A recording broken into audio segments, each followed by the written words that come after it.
生命篇序言 Prologue. Xiefeng. March 3rd, 2020. Translated by Treasure.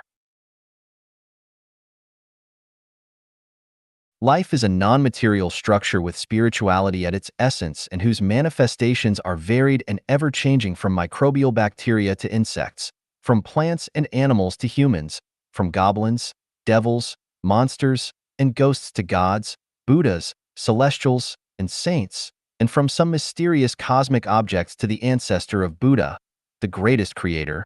They are all lives. Both the material world and the non-material world are the spaces for lives' activities. Lives exist in fire, the frozen world, stone, and in the deep blue sea. Some lives are tangible. Lots of them are invisible. Some live in hell, some live on a planet or celestial body, and some live in heaven. Lives can be defined as being born from eggs, wombs, changes of humidity, or by transformation or separation. But in the final analysis, they have all been created. All of their ancestors were created, their programs were set, and all of their offspring were born according to their programs. Those born from eggs and wombs can reproduce naturally as long as their environments, especially temperature and humidity, are appropriate. Those born from humidity or transformation will come out automatically in large numbers, such as plants and parasitic lice on human bodies. But when the environments change, they go extinct quickly. Lives are hierarchical, including low-level, intermediate-level, and high-level ones. The lower its level is, the greater its quantity is. The higher its level is, the less its quantity is. Some are tangible, some are invisible. The greater its energy level is, the less visible it is. The smaller its energy is, the more tangible it is. Tangible lives are uneasy to change, but intangible ones are able to change at will. Tangible lives consist of physical bodies and spiritual entities. Their physical bodies carry their spiritual entities, while the latter master the former. Just as with running cars, the cars are as bodies and the people driving them are their spiritual entities. Lives born from eggs and wombs never die because their so-called deaths only kill their physical carriers, but their spiritual entities always leave their bodies to move on to their next journeys, such as in humans. Human deaths only mean that human bodies have fulfilled their missions and have returned to dust. Their real lives will either ascend to heaven, return to the mortal world, reincarnate as animals or livestock, or fall into hell. Lives born from humidity or transformations will perish thoroughly once they die. Humans represent intermediate lives of all lives, which are tangible lives. Some life forms are superior to humans, such as the ancestor of Buddha, the greatest creator, such as gods, Buddhas, celestials, devils, goblins, spirits. Of course, there are many lives lower than humans, such as wild and domestic animals, plants, microbes, and so on. Life forms can change, but whether they do so or not depend on their non-material structures. As their structures change, their forms change. If their structures remain unchanged, then so do their forms. This raises a very serious consideration for us. By being careless, human life structures can degrade to those of animals such as dogs and pigs, but by being careful, those same human life structures can elevate to those of goblins, spirits, celestial beings, or Buddhas. Once born into this mortal world, humans change every day. How one changes depends on their consciousness, and what one eventually changes into depends on the state of their immediate, pre-death consciousness. If one possesses a celestial's consciousness at that moment, then they will go to the fairyland world. A human consciousness, they will return to the human world. In an animal's consciousness, they will fall to the animal world. Human lives are not easy to attain, and their survival is hard. We need to rank the study and exploration of life's mysteries as our highest priority. Those who regard money, power, status, reputation, and beauty as their highest priorities cannot unseal their spiritual perception and will remain ignorant and confused forever. It is only by unsealing one's spiritual perception that they can understand the mysteries of life, and only by understanding those mysteries can one transcend to a higher life space. There are 8 mysteries on life, and those whose spiritual perceptions have been unsealed need to explore and seek. Note: definition of life and life. Life is a non-material structure with spiritual sense. Life is 1 plus 1 1. Life is composed of two parts, the intangible spiritual entity and the tangible body. The intangible spiritual entity mainly refers to the thought, consciousness, spirit, and soul, and etc. The tangible body mainly refers to the full flesh body where the soul is attached. Life. Life is just a journey of life in this world. The traveler is issued a single entry visa with the traveling dates specified. The origin of life. Xiefeng. August 16, 2005. Translated by Transin. Definition of life. Before we can discuss the origin of life, we must understand first what it is, or we will not be able to explore its origin. Today, although the scientists who are discussing life may not be as plentiful as the hairs on an ox, at least their number is very large. When we enter words such as life, life study, origin of life, and life exploration into any search engine, we will find a wide field of life exploration articles from which we can gain an idea of the various research theories and achievements discussed by life scientists. Unfortunately, all life scientists just make fusses over their interpretations of it because none of them understand its real essence. Only Christopher Langton, an artificial life theorist at the United States Los Alamos National Laboratory, in his publication, Artificial Life, initiated some introductory wisdom about the life exploration area. Some of his opinions broke through the limitations of traditional thinking patterns and took a small step toward understanding the cognition of life. For example, the essence of life lies not in its substance, but in its form. Then what on earth is life? Life is a non-material structure with spirituality. All substances are not life, but they can be carriers of life. As with a person's watch, car, house, and clothes, none of these are part of the person, but appendages and adornments of their life, and we cannot learn about them by simply relying on their appendages and adornments, nor can we know them by their age, appearance, height, weight, or other characteristics because all of these just show the material structure of their life carrier. It is very hard to understand non-material structures because they depend on our spiritual perceptions completely. They require extraordinarily sensitive spiritual perception to be seen. If one's spiritual perception is dull, it would be imperceptible in any way, but this does not mean that there is no way to understand it. I will give an example and hope it will inspire you to draw an analogy. As I send a fax from Harare, Zimbabwe, to my friend in Washington, D.C., his fax machine receives it almost immediately. The contents that he receives are nearly identical to what I had sent.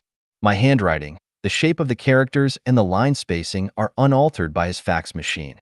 However, the original copy is still with me and I can toss it into a waste paper basket as rubbish because it has accomplished its mission and has conveyed its message, soul, to my friend in America. Let us analyze what has happened.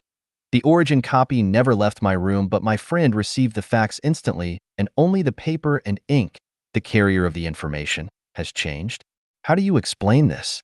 The fax machine used the photoelectric principle to transfer the information into audio signals and sent them through an electric cable to a communications central office which transmitted them to a satellite uplink transmitter. A satellite received and retransmitted them. Then the information was received by a satellite downlink receiver, sent to another central office, and finally sent it through another electric cable to my friend's fax machine which restored the information from audio signals into words and images. In this way, the soul of my original copy was sent to my friend. Here, we mainly focused on the audio signals, which are a kind of materials rather than non-material.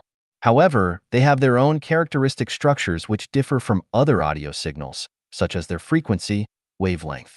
If the structure has consciousness, then it will be a non-material one. When microscopic particle tends to be infinitesimal, it will not exist or move in the form of particles, and it will become a string, or even a superstring. Superstring is a non-material structure. In this sense, the essence of life lies in non-material structures, rather than the carriers of LIFE material. The essence of life is formless. Who can tell the form, color, or weight of life? When referring to humans, dogs, vegetation, insects, and bacteria as life, we are literally talking about the expressions of their life forms rather than their essences of life. The forms of life are exceedingly strange and various, but the essence of life is unitary. Life has spirituality. Life cannot exist without it. Living people can walk, talk, breathe, eat, drink, and blink their eyes, but only until they die and their bodies lose their spirituality. Can we call a cadaver with no spirituality a human? Of course not. Thus, flesh is life when it has spirituality, but it is just a cadaver after it loses it. A stone can be called a life when it has spirituality, but it is only an aggregate of material elements after it loses it. A tree can be called a life when it has spirituality, but it is only a piece of wood after it loses it. A car can be called a life when it has spirituality, but it is only a heap of waste iron after it loses it. A statue can be called a life when it has spirituality, but it is only a heap of dried mud, plaster, or metal after it loses it. Any material object might be a life, or may only be an aggregate of material elements, depending on whether it has spirituality at the particular temporal time and space. Life is a non-material structure rather than a material one. Every material has a structure, even if it is only a molecule, an atom, a particle, or a string. As long as it is material, it will have a structure or particulate sequence. However, the structure of a material does not imply that it has life. A cup may have a structure, but it is not a life unless it has spirituality. What are non-material structures? I ranked the non-material briefly when I talked about the negative universe in describing the universe. They include time, space, thinking, consciousness, mind, spirit, beliefs, order, spell, dharma, and soul. These are all non-material. Do non-material entities have structures? Yes, they do.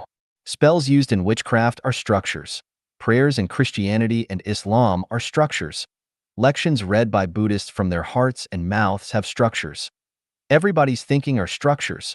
The order of the universe, the law of physical movements, and progressive developments through time are structures too.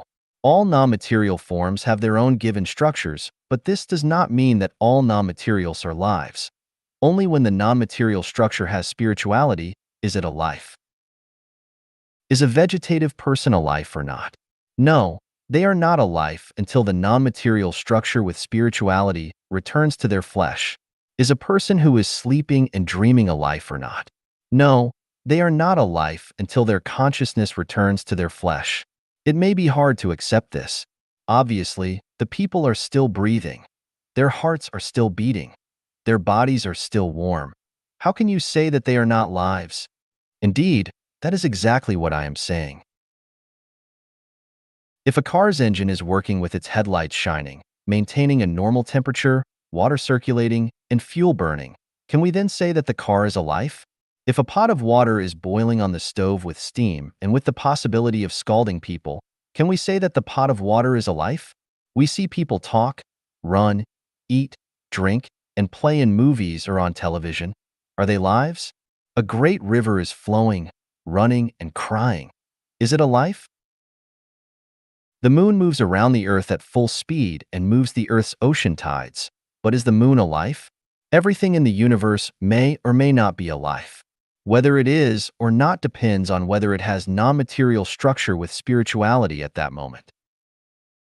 We just talked about the essence of life, which is the same as the software in a computer. A software program can only perform its function when it enters into a computer's hardware, otherwise its program will not work. It is very hard to understand the essence of life. It sounds as if I am talking about something that is only in my imagination. So let me level down the meaning of life to a lower degree and analyze and interpret it from this presentation of life. Sakyamuni, who possessed Buddha eyes, defined life as born from eggs, wombs, humidity, or by transformation, with or without form, either thoughtful or thoughtless, and neither thoughtful nor thoughtless, and this definition includes all life forms in the universe. The life forms born from eggs, wombs, and humidity can be seen everywhere on the Earth, and they are easy to understand. What is life born by transformation? Every life with water, appropriate temperature, humidity, and that is formed naturally, belongs to the category of transformation. The huge numbers of microorganisms and various bacteria are all transformations. The life that can be seen through human eyes refers to the life which has physical forms. Every life that we see in the world is the life that can be seen through human eyes. What life cannot be seen by human eyes? This refers to the life which exists without any physical form, such as the life in heaven, life in the Elysium world, life in Netherworld, life in the frozen and inflamed layers, and so forth. Thoughtful life refers to life with self-consciousness. Thoughtless life refers to life without self-consciousness, such as plants without flowers or fruits, and nearly all gemstones. Either thoughtful or thoughtless life refers to life that appear to lack consciousness, such as the earth, the sea, thunder, wind, clouds, rain, snow, and so on, but actually can have great wisdom. Neither thoughtful nor thoughtless life is superior. That which normal lives regard as 1,000 years is only a moment to super celestial beings and Buddha in supreme life space. There is, however, one superior life which exists on a holographic level only and has no physical form. This is the unique, greatest creator. It would take hundreds of years to comprehensively analyze all the life forms, but I will use humans as an example for which to interpret life. Life is 1 plus 1 is equal to 1. Life consists of two parts, a formless spiritual entity and a tangible object. The formless spiritual entity refers mainly to consciousness, thinking, spirit, inspiration, mind, and mindfulness, which are collectively called the soul. The tangible object refers mainly to the body to which the soul is attached, such as a person's flesh. A person is a life because he has consciousness, thinking, spirit, and some invisible and impalpable psychological activities, as well as a soul-attached body, such as the 5 sense organs and the 7 apertures in the human head, internal organs of body, trunk and limbs, skin and hair, nerve and blood, and so on. If a person is insensitive to burning when they put their hand into boiling water, to the pain of a thorn sticking into their skin, to the coldness of an icehouse, to the flavors of food, to starvation when they have not eaten for too long, to danger, to love and hate, to changing surroundings, or to anxiety and fear, then they are without a soul. Such a person does not exist at all. Although a vegetative person is still a person medically speaking, their souls have left their body and roamed into a space tunnel. Because of the maladjustment of the body, their soul cannot attach to its flesh effectively, and their thinking and consciousness cannot express themselves effectively. If we massage constantly at a certain acupoint of their body or call softly into their ears, we can bring their distant soul back. As the body changes and revives, the unconscious person becomes a normal person with life once again. Once a soul has left its body, that body will lose its vitality of life. As long as a soul stays within a body, that body will never die. Even if you remove a person's heart, drain all their blood, or even decapitate them, their life will still exist and they will not be dead. In the mythic novel, The Legend and the Hero, Prime Minister Baigon's heart was removed by Deji. He did not die right away because his consciousness, thinking, and psychosocial activity were still there. That is to say, his soul was still attached to his body so he could still walk and talk. But he breathed out his life immediately when he heard Deji, who disguised herself as a person selling vegetables, say, "Vegetables without hearts can live, but humans without hearts must die." Why? Because Deji's words sealed off his thinking and compelled his soul to leave his body. When the soul left the body, he was dead. An experiment was once conducted on a prisoner who was condemned to death. A guard explained, "You have been sentenced to be executed immediately. You are to bleed to death, and we expect you to cooperate." They tied him onto a bed with his eyes covered and leaving one arm hanging over the side above an empty bucket beneath it. Then, they pretended to cut his wrist with the dull side of a knife, meanwhile dripping water into the bucket beside the bed. The sound of dripping kept pounding in the prisoner's ears. Over tens of minutes, the continuous dripping noise waned gradually, leaving only the ambient room noise in the air. Then the sound of the dripping disappeared completely. With the disappearance of the dripping sound, he was found to be dead. What made the prisoner die? His wrist was not cut and none of his blood had been shed. What caused this death was conventional thinking. I was sentenced to death. My blood all left me. No one can live without blood. Ergo, I must be dead. As a result, death followed very soon. During China's SARS outbreak, the Sohu News Agency reported this story. In order to find out the source of the SARS virus, government agents went to Guangdong to investigate some restaurants and attached a tracking device to one of the animal traders. One time, this animal trader bought lots of snakes from a market to sell to a restaurant.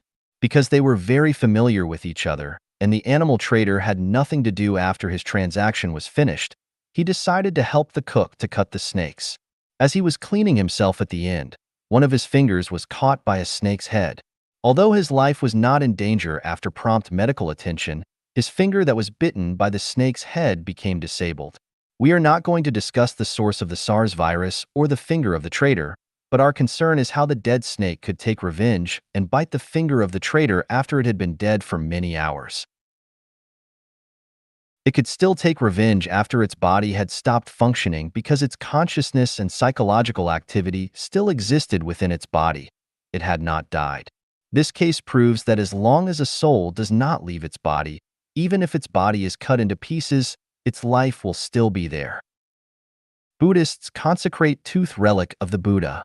People visiting ancestral graves like to burn incense, kowtow, which are regarded as performing conventional activities to express admiration and grief. Wise people understand that tooth relics of the Buddha are actually the whole body of the Buddha. As with a dressing room mirror that is broken into many pieces, you can still find your reflection in any of them. They burn incense and kowtow to their ancestors because they are afraid that their ancestors' souls might still be attached to their bodies, and that if they stop respecting them, then they will feel guilty from bad consciences and will also be afraid of the spells that their ancestors might cast upon them, the ill retribution from them. A mystery of the Egyptian pyramids is that all those who have been involved with the ancient rulers' tombs, regardless of their methods or motives, as long as they dug the tomb of a pharaoh or disturbed the peace of one, would be punished, usually by sudden death. More than 40 archaeologists had died successively. The curator of the Cairo Museum died suddenly after being involved with an Egyptian burial mound and a mummy. Kammerer achieved success by exploring Tutankhamun's tomb and then died of a rare but serious disease. Archaeologist Emery had examined ancient tombs until he became totally paralyzed and died suddenly. Professor Dormethrin entered the tomb to copy the inscriptions and also met a tragic death. Why did these things happen? Because the pharaoh's souls never left their bodies. Pharaohs believed that they would be brought back to life at the proper time. So they went nowhere and waited and guarded, day and night. If people dared to disturb them at any time, they would punish them. Once encountering a tomb whose soul has not left its body, most tomb robbers will suffer serious illness and die suddenly, while the rest might lose their families at least.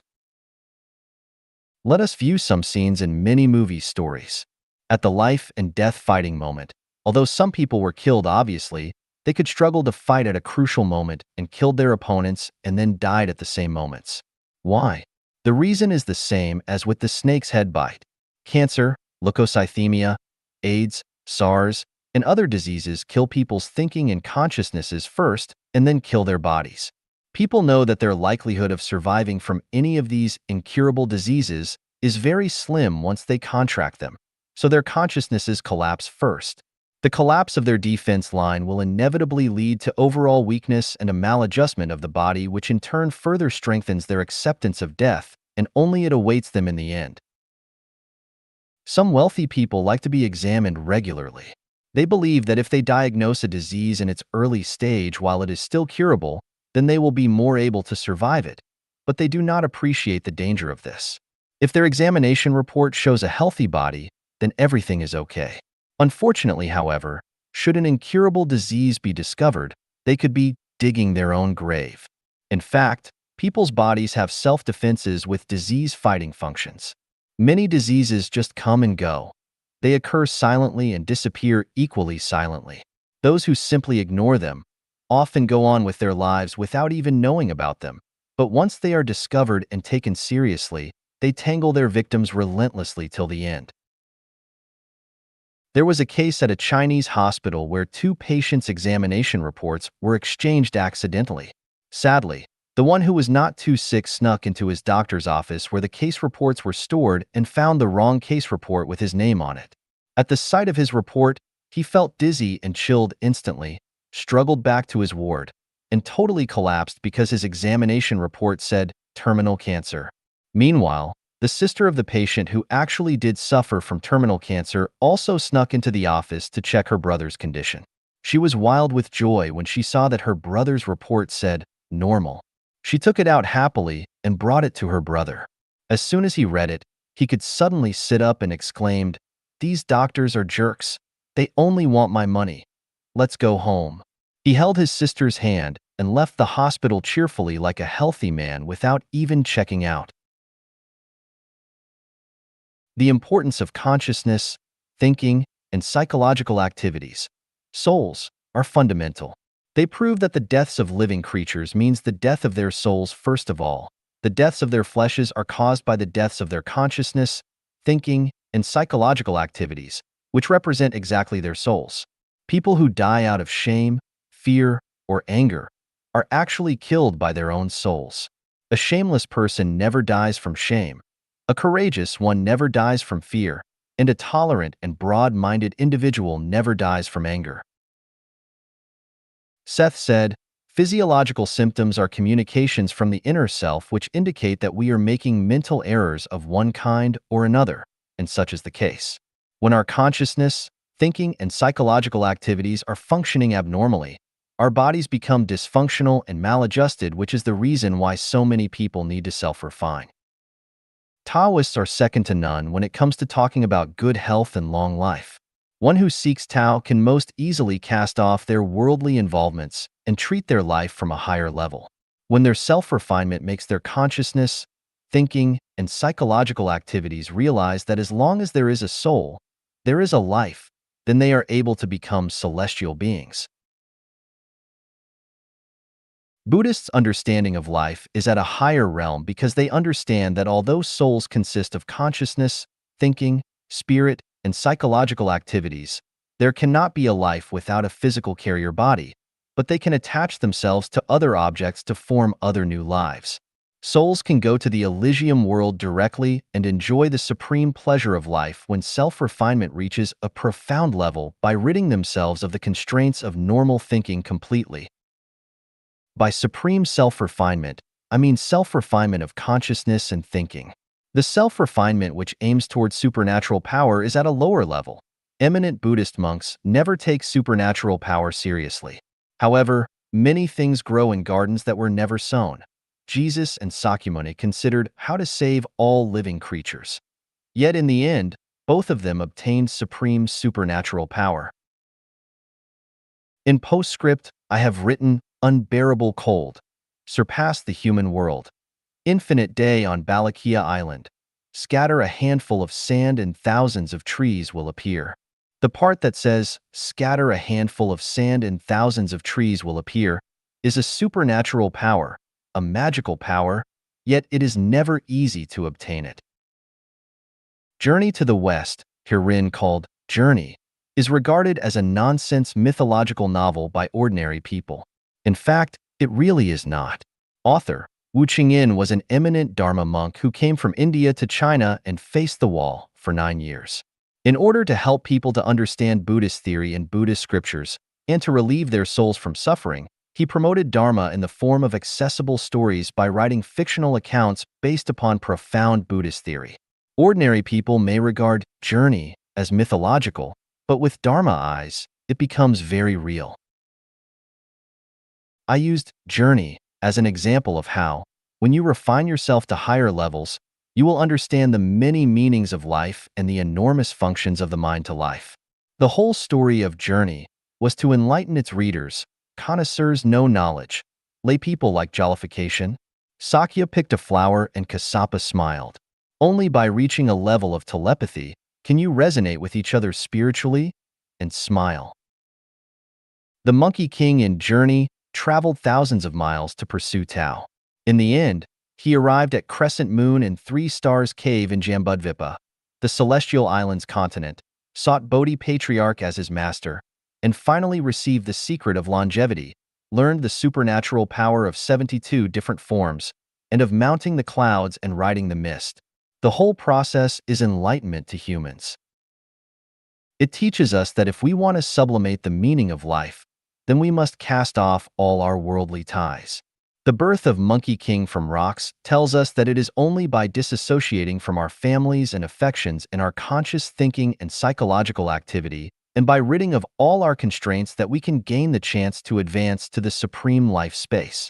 If we merely consider being patriotic, upholding the honor of our ancestors, and other worldly affairs, then we will stay at the same mortal level forever. It informs us that once we determine to pursue Tao, we must overcome all hardships and be very persistent, just as Sakyamuni sitting under the Bodhi tree would not rise until he was enlightened. This is the only way. It enlightens us learn that no trees can bear ginseng fruit on the earth. Well then, where is the Wuzhuang temple? It is definitely not in the mortal world. In this sense, we must expand our view of thinking into the vast universe, surpass the limitations of space and time, and enter into another space to discover the mysteries of life in the distant heaven. Wukong's master wanted him to learn the knowledge of art, circulation, and movement. Wukong asked, "Will this knowledge make me immortal?" Master replied, "No," and Wukong said over and over again, "Then, I don't want to learn these three skills." This tells us that profound knowledge does not exist in these three types of knowledge, which are actually different levels of supernatural powers. If we restrict our thinking and consciousness to the level of art, we will never arrive at the other side of life. Wukong's refinement at Crescent Moon and Three Stars Cave was actually that he had uplifted himself with the knowledge of the soul, including thinking, consciousness, spirit, and psychological activities. When we grasp the secrets of soul and life, then 72 different forms, or even 1,000 kind of transformations, are not difficult. It is not fanciful to mount the clouds and ride the mist, or rise to heaven and fall to earth. Speaking of mounting the clouds and riding the mist, people often regard this as a thinking fantasy and talking idiotic nonsense, but in fact, when we let go of our consciousness and expand our thinking, then we will find that it is a very common life phenomenon in another space and time. Consider astronauts in spacecraft and consider the footprints left by those